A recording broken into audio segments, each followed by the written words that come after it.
శివుడిని నమ్ముకుంటే కష్టాలు ఎక్కువ అంటారు, నిజమేనా? నాకు ఈ క్వశ్చన్ వచ్చింది. ఈవెన్ దానికి రీసెంట్గా నాకు ఆన్సర్ కూడా దొరికింది. 100% శివుడిని నమ్ముకున్న వాళ్ళకి కష్టాలు ఎక్కువ అయిపోతాయి. ఇది రాసి పెట్టుకోండి. మీరు ఏ సిద్ధాంతం చదివినా, ఏ పండితుని అడిగినా, ఎవరేం చెప్పినా ఇదే 100% ట్రూ. శివుడిని నమ్ముకున్న వాళ్ళకి కష్టాలు ఎక్కువైపోతాయి. శివుడు ఎలా చేస్తాడంటే, ఇప్పుడు వేరే దేవుళ్ళని నమ్ముకున్నాం అనుకోండి, నమ్ముకోవడం అంటే అందరూ ఒకటే, బట్ మనకు స్టోరీస్లో చాలా ఉంటాయి. బట్ నాకు తెలిసింది, నాకు అర్థమైంది, నేను చెప్తా. వేరే దేవుళ్ళు అందరూ ఏంటి, మనం పాపాలు చేసి వచ్చేసినా, మన కర్మ చేసి వచ్చేసినా, మనోడే ఏం కాదులే, ఇలా నెక్స్ట్ లైఫ్కి తోస్తారు. ఈ కర్మ ఈ జన్మలో తీసేస్తారు, నెక్స్ట్ జన్మలో యాడ్ అవుద్ది. శివుడు ఏం చేస్తాడంటే, నువ్వు కర్మ లిస్ట్ ఉంది శివుడి దగ్గర. నువ్వు ఎప్పుడైతే శివ డివోటీ అయిపోతావో, శివుడు నీ కర్మను తీసేయడం మొదలు పెడతాడు. నేను చెప్తున్నాను కదా, రాసి పెట్టుకొని. మనం ఎప్పుడైతే శివుడికి కనెక్ట్ అయిపోతామో, శివుడు నీ కర్మను తీసేయడం మొదలు పెడతాడు.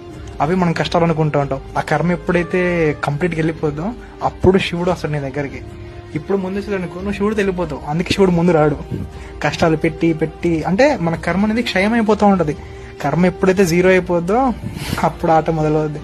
ఇవి ఇందుకు జరిగాయా అని మనకి రియలైజ్ అయిపోతాం. సో మోక్షం ఇచ్చేస్తాడు శివుడు. కనిపించడం అంటే ఏంటి? మోక్షం ఇచ్చేస్తాడు. అందుకే శివభక్తులకి చాలా కష్టాలు వచ్చేస్తాయి, చాలా ప్రాబ్లమ్స్ వస్తాయి. నేను ఎందుకు చెప్తున్నా అంటే ప్రాబ్లమ్స్ అని, అవి ప్రాబ్లమ్స్ అని మనం అనుకుంటాం. బట్ మన లైఫ్లలో, లైఫ్ సైకిల్స్లలో, గత జన్మలు కానీ ఎప్పుడైనా చేసిన కర్మలన్నిటికీ అనుభవించాలిగా. అవన్నీ శివుడు ఇప్పుడే నువ్వు అనుభవించడం, నేను ఇస్తాను నీకు ఇవన్నీ.